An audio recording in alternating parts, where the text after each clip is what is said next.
உங்களுக்கு நிம்மதி உண்டாகுவதாக. தேவனுடைய இரக்கங்கள் அதிகமாவதாக.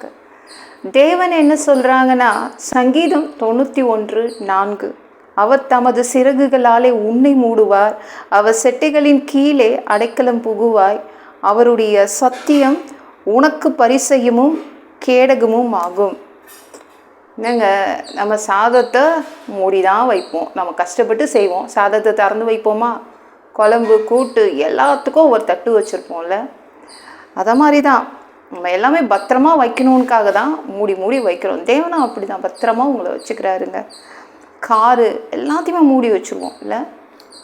தேவன் என்ன பண்ணுறாரு? அவர் எப்படிங்க மூடி வைக்கிறாரு? அவர் தான் உங்களை படைச்சார், உங்களை கஷ்டப்பட்டு அவர் படைச்சி வச்சுருக்காரு இந்த பூமியில். அவர் எப்படி திறந்து போடுவார்? அவரும் உங்களை மூடி தான் வச்சுருக்கிறார். சிறகுகளாலே உங்களை அவர் மூடி வச்சுருக்காரு. உங்கள் குடும்பத்தை, உங்களை எல்லாம் மூடி வச்சுருக்காரு. ஏங்க மூடி வைக்கணும்? ஏன் மூடி வைக்கணும்? கிச்சனில் எல்லாத்தையும் திறந்து போட்டால் பல்லிக்கு உள்ளே உளுந்து கிடக்கும், எல்லாம் சமைச்சதெல்லாம் வேஸ்ட்டாக போயிடும். இப்போ உங்களை மூடி வச்சாதான் நிறைவான பலன் வரும்னு சொல்கிறாங்க. சிறகுகளின் கீழே நீங்கள் இருக்கணும், அவருடைய செட்டைகளின் கீழே நீங்கள் இருக்கணும். நீங்கள் போவாஸ் பாருங்களேன், சொல்கிறான், ரூத்தை பார்த்து சொல்கிறான், நீ இஸ்ரவேலின் தேவனாகிய கர்த்தருடைய செட்டைகளின் கீழே அடைக்கலமாய் வந்த உனக்கு அவராலே நிறைவான பலன் கிடைப்பதாக. போவாஸ் கரெக்டாக சொல்கிறான். நீங்கள் இயேசுவின் செட்டைகளின் கீழே இருந்தீங்கன்னா எப்படி உங்களுக்கு ஆசீர்வாதம் இருக்கும்? நிறைவாக இருக்கும், நிறைவான பலன் இருக்கும். ஞாபகம் வச்சுக்கோங்க. அதனால் தேவனுடைய செட்டைகளின் கீழே நீங்கள் புகுந்துக்கணும். அவர் பக்கத்தில் நின்னா தானேங்க அவர் உங்களை செட்டைகளின் கீழே அவர் மூடி வைப்பார். நீங்கள் தள்ளி தள்ளி போனீங்கன்னா அவர் எப்படிங்க மூடி வைப்பார்?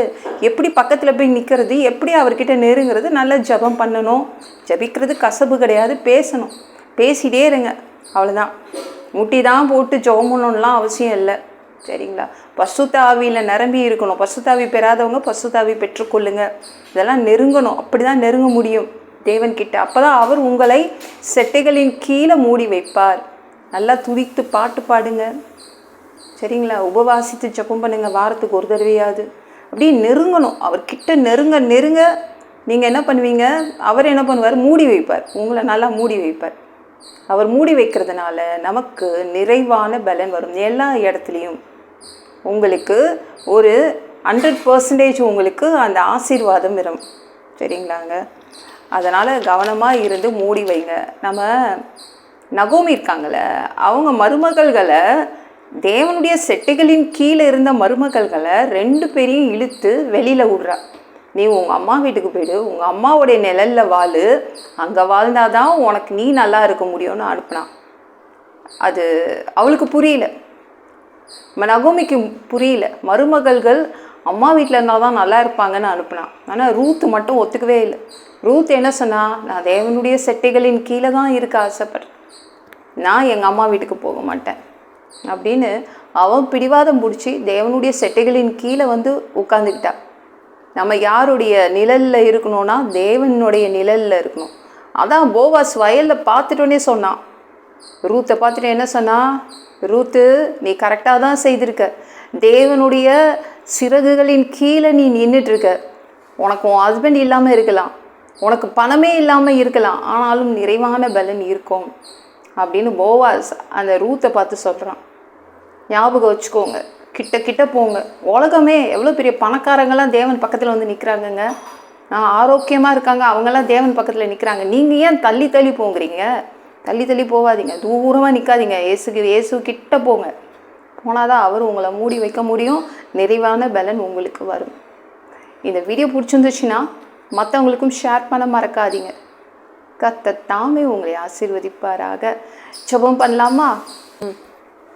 அன்பு பிதாவே, உங்கள் பிள்ளைங்க உங்கள் பாதத்தில் வந்திருக்காங்கப்பா. சாமி இரக்கம் செய்யுங்க, இறங்குங்க அப்பா. உங்கள் பிள்ளைங்களுக்கு நிறைவான பலன் வரணும், நிறைவான ஆசீர்வாதம் வரணும். எல்லா இடத்துலையும் உங்கள் பிள்ளைங்க 100% பலனை எதிர்பார்க்குறாங்க, பூரண ஆசீர்வாதத்தை எதிர்பார்க்குறாங்க. நீங்கள் அதனால் உங்கள் செட்டைகளின் கீழே உங்கள் பிள்ளைங்கள வச்சுக்கோங்க. உங்கள் பிள்ளைங்க உங்கள் செட்டைகளின் கீழே புகுந்துக்கணும் அப்பா, அதுதான்ப்பா முக்கியம். நன்றி அப்பா. எல்லா பொல்லாத பிசாசுகள், ஏவல்கள், மந்திரங்கள், தற்கொலை ஆவிகள், பயத்தின் ஆவிகள், பலவீனப்படுத்துகின்ற ஆவிகள் எல்லாம் இயேசு என்ற பெயரினை கொண்டு துரத்துகிறேன். ஓடிப்போ. உங்கள் பிள்ளைங்களை இரத்த கோட்டிக்கொள் மறைச்சிக்கோங்க. பரிசுத்த ஆவியால் நிரப்புங்க. ஞான ஸ்நானம் எடுக்கணும். ரட்சிப்பீராக. பா மனிதனாக பிறந்தா ஜீவ புஸ்தகத்தில் பேர் இருக்கணும். அப்படி இல்லைன்னா அந்த மனுஷனை பிடிச்சி நீங்கள் நரகத்தில் தள்ளிடுவீங்க. தீ எறிகிற இடத்துல எப்படி போய் வாழ்கிறது? சாமி, பரலோகத்துக்கே எங்களை அனுப்பிடுங்க. கழுவப்படாத பாவங்கள் இருந்தால் பா நல்லா உங்கள் திரு ரத்தத்தை கொண்டு கழுவி எங்களை பரலோகத்துக்கே அனுப்பிடுங்கப்பா. ப்ளீஸ்ப்பா. எந்த ஒரு இமைப்பொழுது நீங்கள் வருவீங்கன்னு இயேசுவை வணங்கி வணங்கி காத்துட்ருக்கோம் பா. அந்த ஒரு இமைப்பொழுதில் உங்களுக்கு ஒப்பான உடம்பு எங்களுக்கு கொடுக்கப்படும். அதை பெற்றுக்கொண்டு மத்தியமானத்தில் உங்களை சந்திக்க வருவோம். அந்த தருணத்தை நாங்கள் இழந்துடக்கூடாதுப்பா. சாமி, மனுஷனால் ஒரு பரிசுத்தமாக வாழ்கிறது கூடாத விஷயம். அதற்கும் உங்கள் உதவி கேட்டு தான் வந்து நிற்கிறோம். அந்த கிறிஸ்து ஆட்சியில் விட்டுட்டு போயிடாதீங்க. பிசாசு நடத்தும் ஆட்சியில் விட்டுட்டு போயிடாதீங்க அப்பா. 1000 வருடம் இந்த பூமியை ஆட்சி செய்வீங்க. அந்த பொற்காலத்தை பார்க்க ஆசைப்படுறோம். எல்லாவற்றையும் ஒப்பு கொடுக்குறேன். இயேசு மூலம் ஜெபம் கேளும் பிதாவே. ஆமென். நாளைக்கு பார்க்கலாம்.